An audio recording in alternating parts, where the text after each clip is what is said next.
Welcome back to the Limitless Life podcast. If you're new here, I'm your host, Brenda Johnston, and I had the chance to see today's guest speak on a panel recently.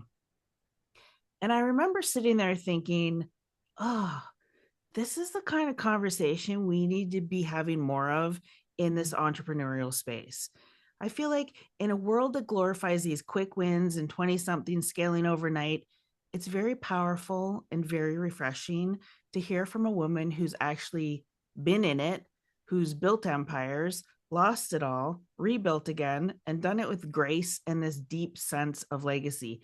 And for so many of us, women in our 40s, 50s, and beyond, we're in a different chapter now. We're not just chasing visibility, we are leading families, teams, movements.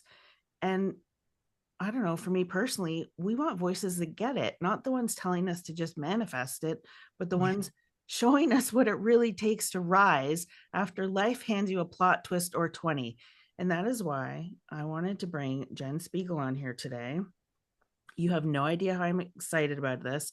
She is the founder of Becoming Iconic and the editor-in-chief of Iconic magazine, as well as a mom of four.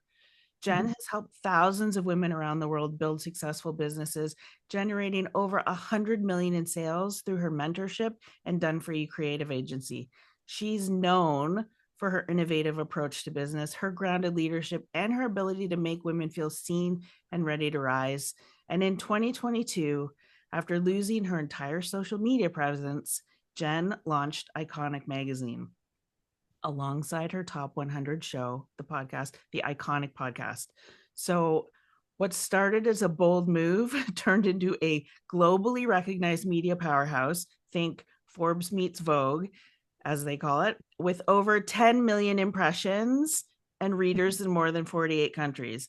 Today, Iconic magazine is not just a publication, it's a freaking movement for visionary women who want to be seen, heard, and remembered. And honestly, Jen is one of the most grounded, magnetic female founders I've ever encountered. So, Jen, thank you so much for taking time to have this conversation with me today. Well, thank you. And what a beautiful introduction. And the feeling is very mutual. I feel so grateful to be in your space and for us to have a conversation that I'm sure is going to enlighten those who listen. So thank you for this opportunity. As soon as I heard you on that panel, I was like, I'm going to get her on my podcast. And that was my vision. And then it just happened really fast and it was awesome. But I want to start at the beginning because Sure. your story, I mean, you've been doing this for 20 years. Hmm. Your story is fascinating because I know a lot of women are going to see themselves in this. And I want to start with you leaving corporate in it was 2003, I believe, Yeah. Yeah. because you were going to be a stay-at-home mom. But I want to talk about, because I've heard you talk about, you said you loved that season of motherhood, but there was this voice in your head that wouldn't quiet down. I want Mhm. to talk about that. Let's go Yeah. there. Yeah, and that's a really important story because even if a woman isn't or chooses not to have children or isn't a mother yet, this is so transferable to so many things we feel as women and old paradigms that we still carry on our backs. So when I had my first daughter, I was in the most amazing marketing role. I loved my job. So it certainly wasn't something I was looking to escape. And I really saw myself sort of climbing that corporate ladder. I'm very ambitious. I love to go after my dreams and my goals. I'm not afraid of them. I'm more afraid of not doing things than I am of going after things. And so I was in this really sweet spot, beginning my career as very young.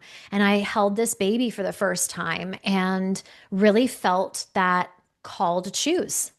I felt like as a woman, I had to choose my career or I had to choose to be a mom, that those two worlds couldn't coexist. And so I had no evidence of a woman around me who was doing both. And people would tell me, you know what, if you're going to be a career woman, you're going to miss out on all the firsts. And then I thought, well, if I miss out on the first, I can't get those back. But then yet I'm giving up all these goals and the things that I really want to achieve in my life. And so she was the obvious answer. I chose to stay home with her. And I don't regret that at all, to be quite honest with you. I loved that choice and I loved being home. But there was an ache. I don't know how else to describe it, but there's just this ache in my soul of discovering who Jen was. I knew who I was as a mom. I was a really present and I would say exceptional mom. I really gave that my all, but that didn't take away the hum and the whisper of what else is possible. And so it was when somebody told me about entrepreneurship, I really didn't know what that was and had no example of that either. Someone said, "Well, why don't you try building something from home, like align with a company or, sell a product or start your own thing?" And that just completely clicked for me. I understood what that could create. I was like, I feel like actually this is the answer and the best of both worlds. I can achieve and set goals and develop who I am as a woman alongside of being a present mom. And that has absolutely been my experience for the last 20 years. Mm. It's so important because I know a lot of the women I work with, they also hear that voice and then they talk themselves out of listening to it Mhm. because we've all been taught that, well, you should just be grateful for what you have. Mhm. And so I think that's why your story is such a powerful example of what happens when we do listen and when we do let that whisper become this like call to action, like stepping into our purpose. What do you think that chapter in your life taught you about desire and starting something that is just for you? Yeah, well, it really was the seed for everything we see today.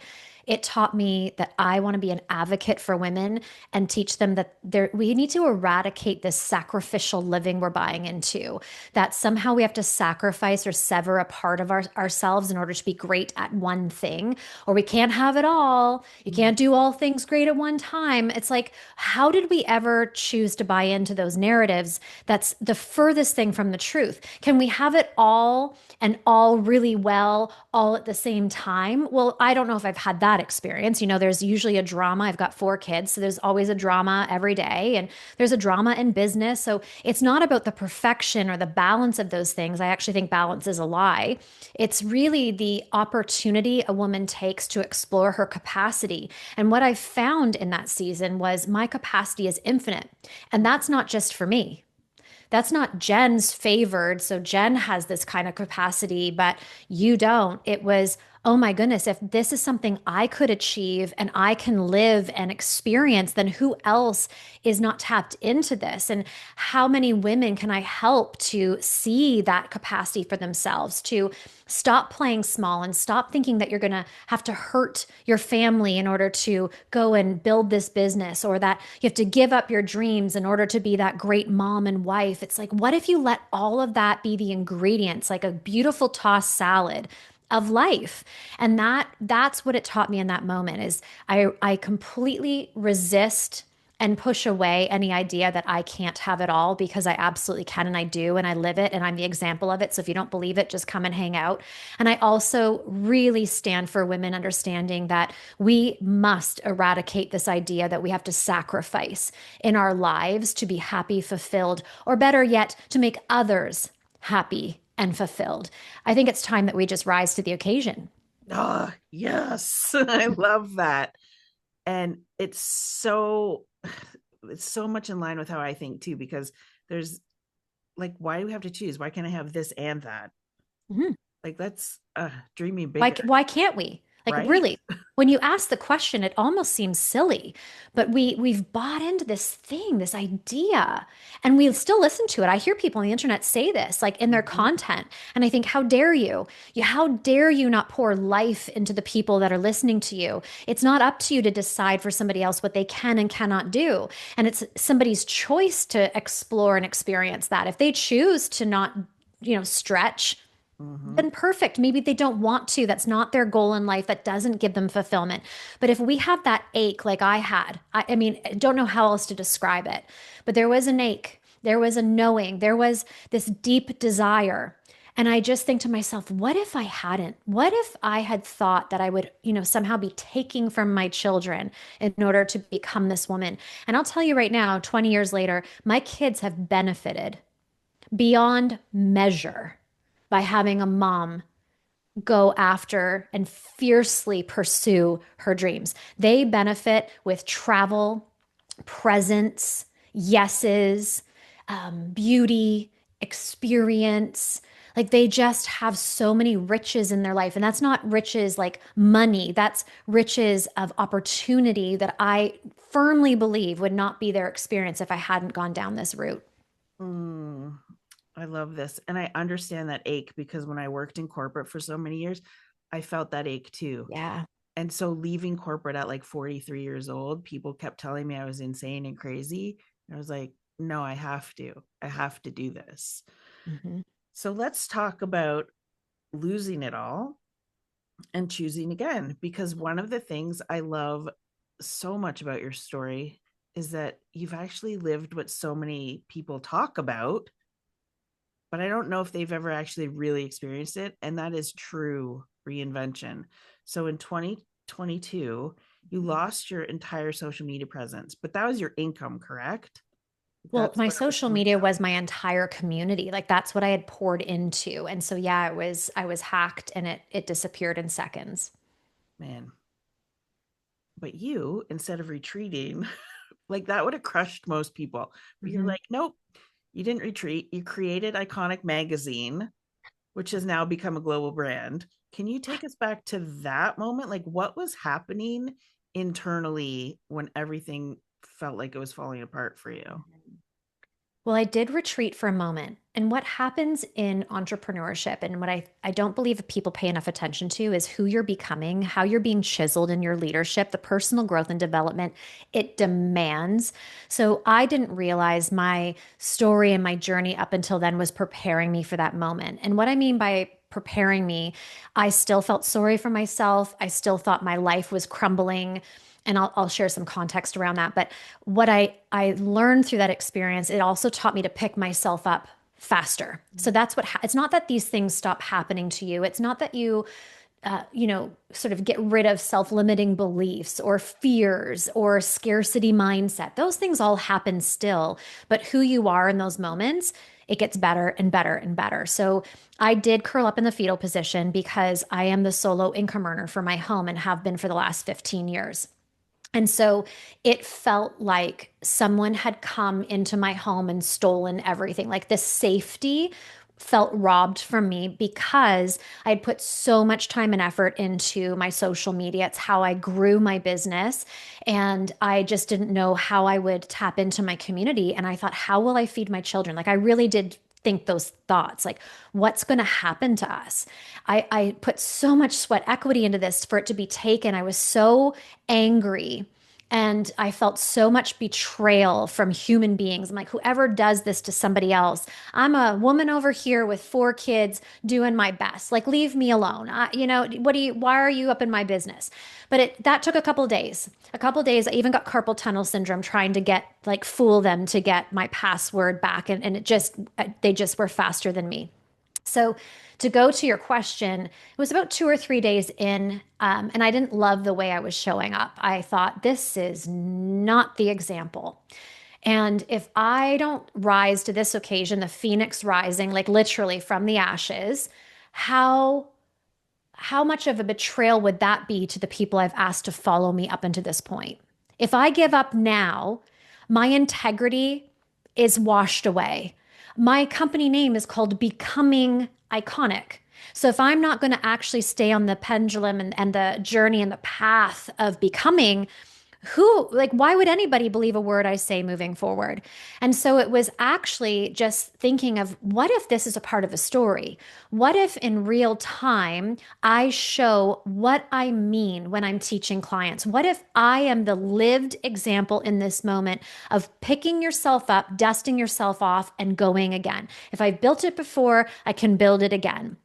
And so that was really the accountability. It was outside of me, and it was more of all these people that I had told they could do it and poured life into. It was time to pour life in me so they could see that I actually practice what I preach. So I did. I started from zero, just like many people do. And it wasn't 2020 anymore, where, social media kind of just had this really nice flow of followers coming in. It was very different. So it was a little more difficult to generate attention, especially in the coaching industry that I was in the coaching industry before it was a coaching industry, but there was just very loud. It was getting that like noisy place that I was almost like trying to pierce it. But Mm. here's what I didn't realize, and this is a really big teachable moment for listeners. I didn't realize I'd been also protecting myself and setting up my business with insurance. So I had started a podcast in 2020. I started an email list in 2020. And so without even realizing, those two channels allowed me to get back in front of some of the most loyal community members I had. Now, what was interesting is they weren't necessarily the ones that came right over and started following them on socials. Like you would think, oh, yeah, but you had the email list. They all just came and followed you again. Actually, that didn't actually happen. And it also taught me a lesson in business. People want to play in the sandbox that they want to play in. So Mm. build the sandboxes and let them be with you where they want to be with you. But it's not necessarily that because they're on your email list, they're following you on Instagram and they're listening to your podcast and they're buying your programs. It just doesn't work that way. So I was so grateful for that. And I was so grateful for sisters because you're absolutely right. It was most people's worst nightmare. So I actually gained attention from people thinking I would curl up in a fetal position and die if this were happening to me. I had DMs like that. And they started sharing me. They started telling the story. And in their generosity, suddenly I just had more visibility, more visibility. People coming to like watch the show. Like, what's she going to do? What's going on over here? And that was when I actually generated $1 million in revenue in less than 6 months. It was the shortest time frame with the biggest revenue I'd ever generated with less than 1,000 followers. Also, a very big lesson in that. Build your insurance in your company. Make sure you have more than one channel that you're speaking to clients with and building community with, and ensure that you have great women around you who will be your champions and support you when going gets tough, because that will happen. And Mm. the other thing is remembering that these vanity metrics we give so much power over to, and I certainly did before losing my socials. I had a huge following. People paid me just because of my following. They didn't even know who I was. There was no discernment. It was like, oh, she's got all these followers. She must be legit. Here, take my money. It was like such a weird thing. And now I find I just love showcasing that you can be so highly successful without 100,000 followers. You don't actually need that in order to be radically successful. I feel like we need to say that louder for the people in the back because so many of you out there are so focused on those vanity metrics and like, Yes. I've got to go viral. I've got to get 100,000 followers. You just heard it from a powerhouse. That is a lie. It is. It really is. And I Take love, your power back. Take your power back. Like, what are you giving your power over to that for? And yes. most of them can't even handle 500 clients. So if you have 500 followers on Instagram, like, be honest, you don't want to convert all 500 because most of you couldn't actually hold 500 clients if we're being truthful. So it's like it showed me the appreciation of one, like how we've lost that gratitude for the one. I'll never forget my first follower again. I'll never forget that first person that bought from me after that. Like the power of one person believing in us, one person investing in us. What a gift. What a luxury. But see, we just always want to look at these big numbers as though that's what dictates our fulfillment, our worth, our identity. And it's like, well, who are you with the one? Because if you're not great with the one and they're not good enough because you want more, then you're not going to be entrusted with more. Mm. It's so beautiful how you've turned all of this also into like your superpower and being able to explain this to people. And I just had a conversation with somebody the other day who was upset because she's only got like 1,000 followers. And I was like, what if you were in a room in front of these 1,000 people? Right. Like, that's pretty crazy if you think of it like that. She was like, oh, yeah. When you shift the perspective, it's a thing. And even just looking at the one, it's funny you said you never forget. There's a woman who followed me probably for 15 years through all of my transformations and pivots and reinventions and all the things. And she's still with me today. And I'll never forget that. Yeah. What a gift. Yeah, it's pretty wild. And we've done work together and she's always doing the things. And it's like, okay, that is a gift. Hmm. Hmm.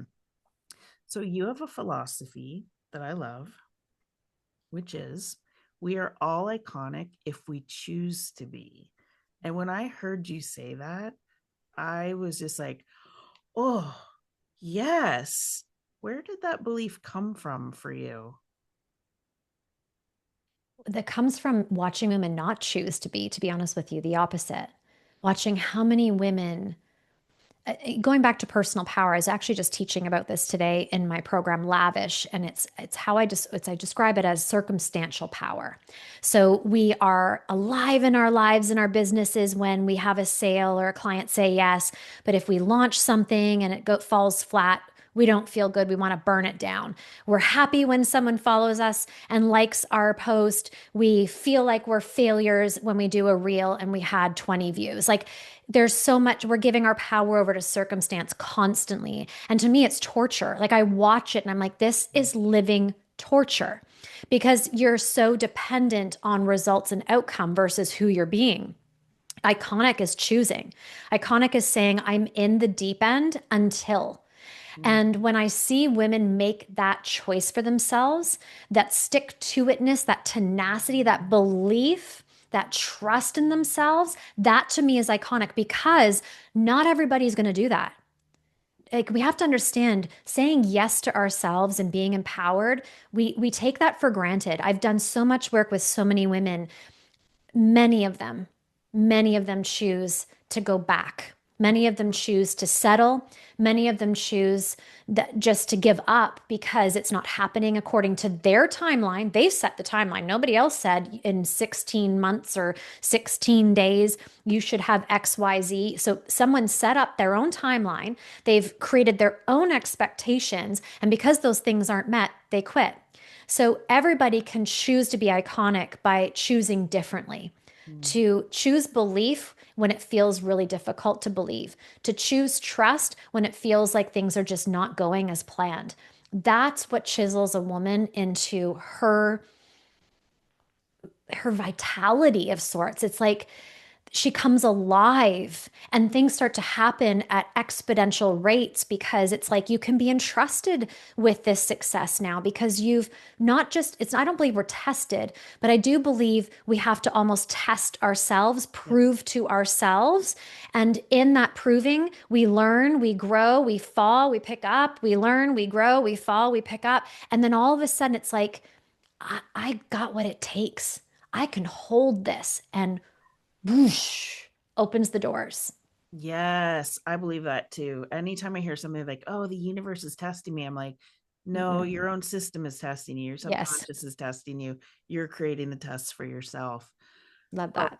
I love was there a moment when you realized that being iconic wasn't even just about like an image or achievement, but it was actually about that energy and that embodiment?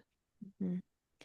Yeah, when I was naming my company, I had had a huge personal brand up until 2018, and I made a big pivot. And when I was pivoting, it kept coming in icons, iconic, icons, iconic. And it was so strange to me because I never used that word. And I love the art of articulating myself and communicating and words. So I was like, where's this coming from? And I really didn't have an emotional attachment to it at all. I was like, who am I to say iconic? Yeah, I've built something big, but there's people that built way bigger. Yeah, of course I've had this success. There's people that have had way more success than me. So it was so strange, but it wouldn't go away. And it was like almost a nuisance. And then someone said to me in a mastermind, which also is a lesson, go invest, get yourself in rooms, work through these things with people that you can trust who are doing more, being more, becoming more so that it stretches you. And I was simply saying, like, I can't get rid of this word iconic. I don't know if I can really own it. And she's like, but don't you teach the becoming? Like, aren't you really the person that calls a woman up to who she's meant to be? Like you're the one that develops her and like helps her see more clearly that this vision is meant for her. What if it's like become iconic? And as soon as she said that, I was like, it's the becoming. And here's why it landed. I had been saying a prayer for as long as I can remember. Every single morning, my eyes open up. It was like, God, just help me today to be better in some way, shape, or form than I was yesterday. Like that pursuit of improving, that pursuit of betterment, that pursuit of enjoyment and fulfillment and gratitude. I've always had that. And that really stood for what becoming iconic was, because iconic to me has no attachment to a number, a business. Like I said on the stage, you can be an iconic stay-at-home mom.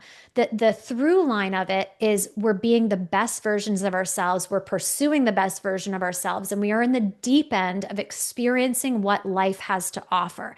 And so when I married those two together, the becoming and the iconic, and that shared value with the people I knew I would attract, that's when magical things started to happen. That's something that for me really stands out about your work is how you're giving women permission to just want more without losing themselves in the process. Mhm. Like hearing you speak, I'm going back to that event because I was just like, yes, you were talking about so many things. And I always say dreaming bigger isn't just about doing more. It's about expanding your energy to be able to hold it. And that's exactly what you're saying. Like you are such a living example of the harmony between the desire and the groundedness. Mm, And I think that's also part of why you resonated so much with me. thank you. So I just turned 51, and I can honestly say I've never felt more creative, magnetic, on purpose. And it's funny because there's this old story that says, you have to start slowing down at this stage. But for me, it feels like I feel like I'm just getting started in the best possible way, to be honest. Right. So Right. I'd love to hear your take. Like, how has your own energy evolved with time? Mm. Well, see, time offers, especially for women, wisdom. And when I work with women, especially over 50, who are fighting against, again, an old paradigm that, oh, you're getting to that age, time to sit back and relax. It's like, that's just not who we are. I don't know if we've ever been there. Like, truthfully, I don't know.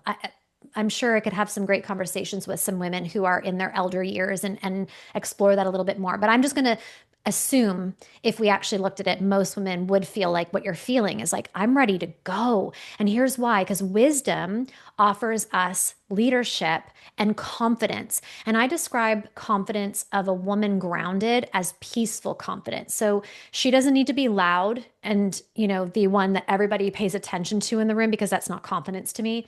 She also is not the one that's overly humble and won't take up any space, because that's not confidence to me. Confidence is a woman when she enters the room, her energy, you just feel it. People look and go, who's that? And she didn't do anything to create that experience. She just is. It's also what I would say a liberated woman is. But Mm, here's what happens when we have confidence and wisdom and experience, we actually give ourselves permission to fully express.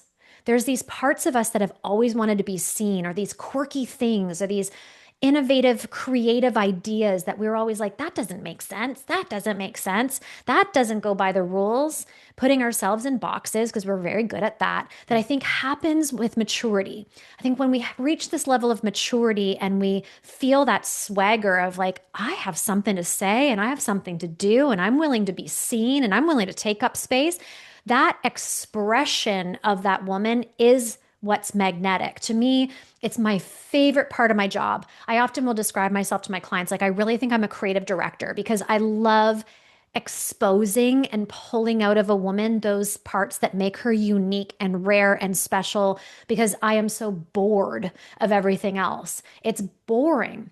And so mm, for me, a woman like yourself who's like, I'm ready to go, I'd say go and be like almost wild in that. Not wild doing things irresponsible or not strategic, but wild in your audacity. Like just here I am. I am not apologizing for it. I am ready for someone to witness me in my fullness and accept that and love that and want to be with that. And that's a sweet spot for a woman, something that the younger generations haven't hit yet. And I have work with women all the time. They're like, well, they're young, they're so savvy on social. I can't do what they do.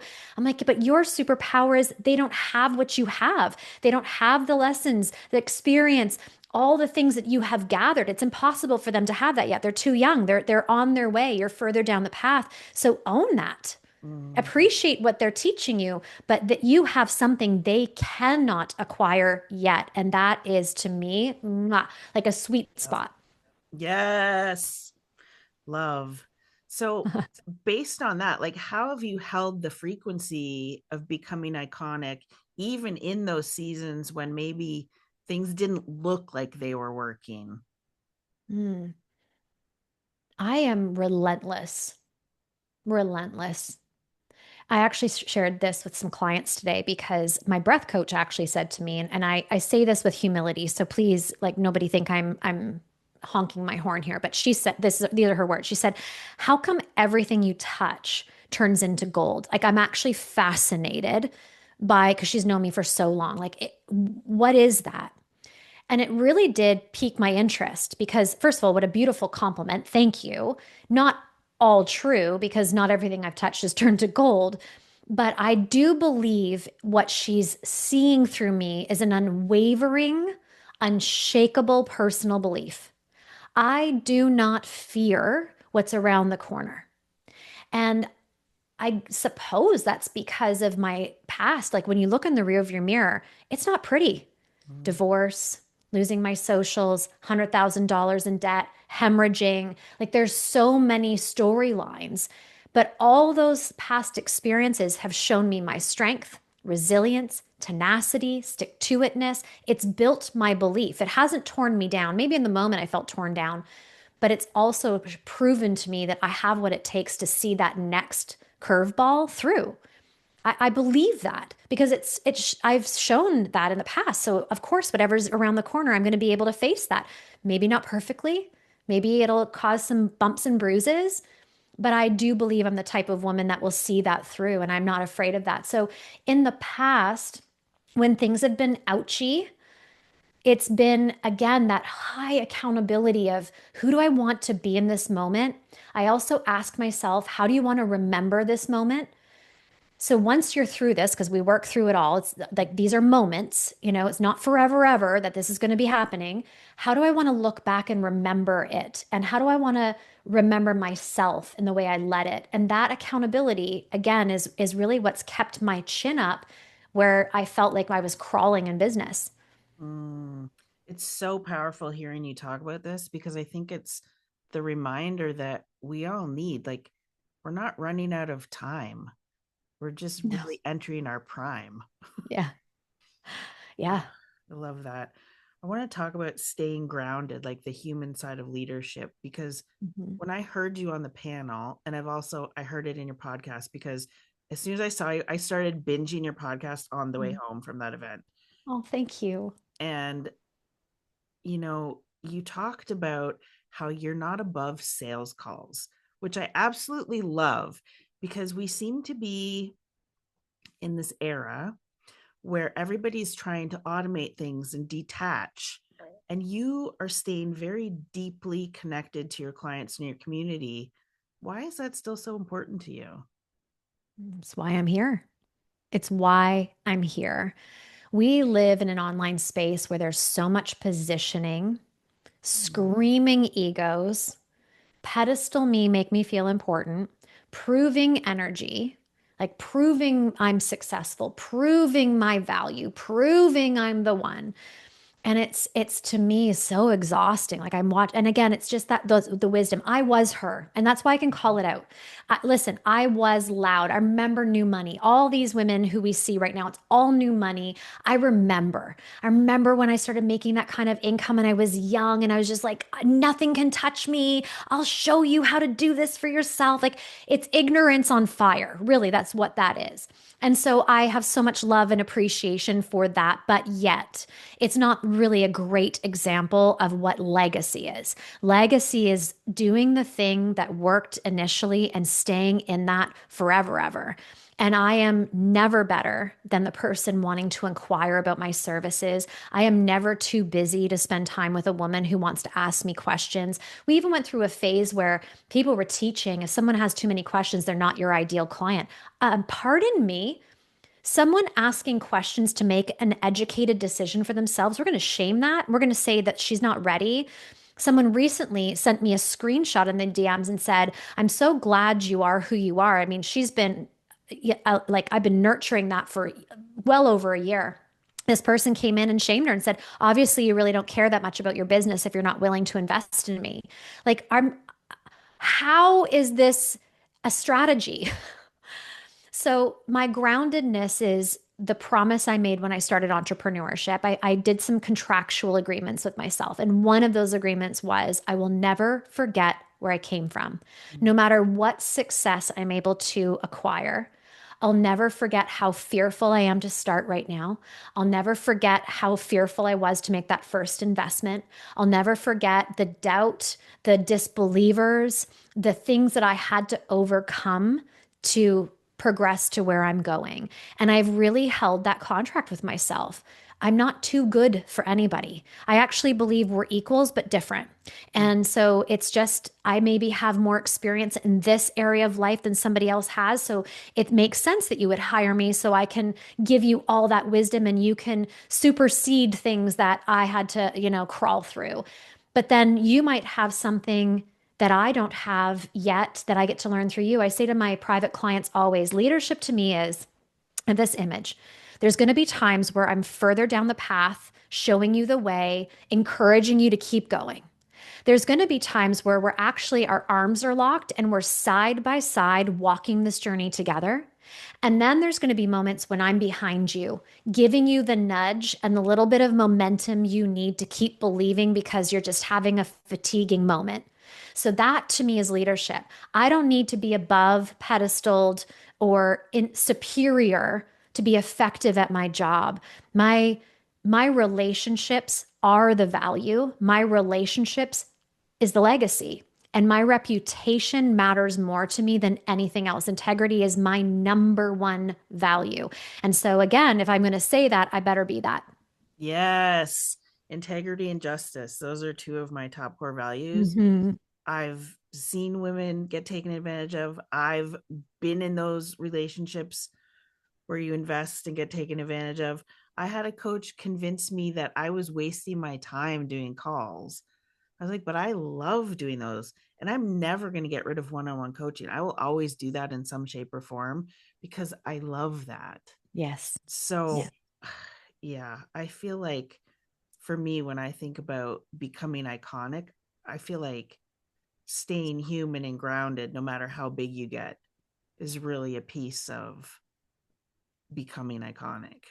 Yeah. A lot of my clients describe it as coming home, Mm. what they always wished they had experienced or had in their investments and never really got. And they come in here. It's almost like a healing. They often say, you're like the healer of the space. I don't want to be that person necessarily, but I do think that I offer that to a lot of people who have been burned and feel a little cynical or, feel like they made investments and it was lackluster or not what people promised. I do feel like people who come into my space, it's like, and I think that's why they stay. Like I have clients for years. It's such a beautiful thing. I'm so grateful and I really treasure and cherish that. But I do believe that steadiness that you describe, it's that I'm not in the chase anymore. I don't need to. I don't need to prove to anybody anything. I have had such an incredible journey. I'm not done yet. I feel like I'm just getting started as well. But again, it's like that's my own personal pursuit. I don't need to scream that to generate attention. I want to attract the women who get it. The women like yourself. You're like, I saw you, I heard you, I felt connected. Like this is it. That's what I attract now in my business. And I'm so grateful because it's like empowered. We're both empowered in our commitment and partnership to each other. And that feels really good. Well, and it's also interesting because, so two things are interesting. One, I don't look at those investments that were shitty as bad things per se. I look at them and I go, that's what I'm never going to be. That's what Yes. I'm never going to do. That's how Yes. I'm never going to treat people. Yes. And this conversation actually came about because I was sitting there driving home and I was like, I want to do like a special series, like a legacy series. Because I keep saying I'm in my legacy building era. And in my brain, I was like, but how are you going to do that? Like, what are you going to do? What's going to happen? How's that all going to work? I'm like, what if it just works? What if the reason I'm so annoyed by things is because I'm not having the conversations that I want to be hearing? So That's right. that's how this all came to be. I was like, I'm just going to ask. And that's what happened. I was like, I'm just going to ask you if you will have this conversation. And sure enough, here we are. So I appreciate that. I want You bet. to kind of, I don't want to call it a closing, but wrap things up by talking about this becoming iconic thing. And when you look at everything you've built, the mentorship, the media company, the women you've impacted, how has the definition of becoming iconic evolved as you've evolved? That's a great question. I don't even know if I've ever really considered that, the evolution of like where I would say it's that personal commitment. I've spoken about this in our conversation. Like that personal commitment to improvement has never faltered. I would say when I started becoming iconic, I was very much in my masculine energy still. So that has definitely shifted, where I really studied the art of energies and being patient and peaceful, the art of receiving. That was new to me. And I really went down in the deep end of understanding this. So I wasn't swinging pendulums, because I said that at the event as Mm-hmm. well. Like, I think we did such a disservice of saying, like, you need to be in your feminine energy to magnetize in success. There is something very alluring, magnetic, and attractive about a woman in her feminine energy for sure. So that's undeniable. I believe that, but I don't believe it's one without the other. It's the marriage of the two that really work well together. So I've had my own slight swings, never radical or big, but slight swings. And I feel like now I'm in this beautiful place of having both of those energies connected to everything that I teach. The ability to roll my sleeves up and teach the women I work with, like, there's some sweat equity involved in this. And if you want to start this to get rich quick or to be famous, I'm not the mentor for you. Like, I'm not the person, and I will love and release you right now. But if you want to build legacy, if you want to build something that lasts, that has meaning, that your reputation leaves a dust in the room when you leave, I am definitely the mentor for that. So I think there's the evolution of becoming iconic has definitely been that maturity in me. I'm definitely calling in a different caliber of woman. Not that the one before is wrong. I've just outgrown that version. I'm looking for women who are in the deep end, are committed. And I use this term, and I've already said it today, but until. So I mean by that, don't hire me for a year and say I better make this money back in a year, because I don't want that pressure. I don't need that pressure, nor do you. Instead, hire me because I make you feel a certain way. I activate you. You trust me. You desire to have your own success, but maybe in a similar way, or just with I activate something in you. Let's just leave it at that. Hire me for that, and hire me until. I say that Mm-hmm. all the time. Like, my mentors have been my mentors for years. I don't believe in mentor hopping. I think it's one of the worst things people can do for themselves, because you're constantly introducing yourself. You're constantly catching people up to speed, and they're constantly having to get to know you before they can really add that deep, great, like, catalyst type of mentorship and advice. And so for me, my greatest like $1 million nuggets have come from year 2, year 3. And so that's, I believe, what I give the example of and what I choose in my journey now. And I would say that's the feeling I'm definitely calling in from where I started to where I am today. It's not a huge difference, but enough of a difference that I think there's a feeling in that women just love what, like, they'll often say, like, I just love being in your energy.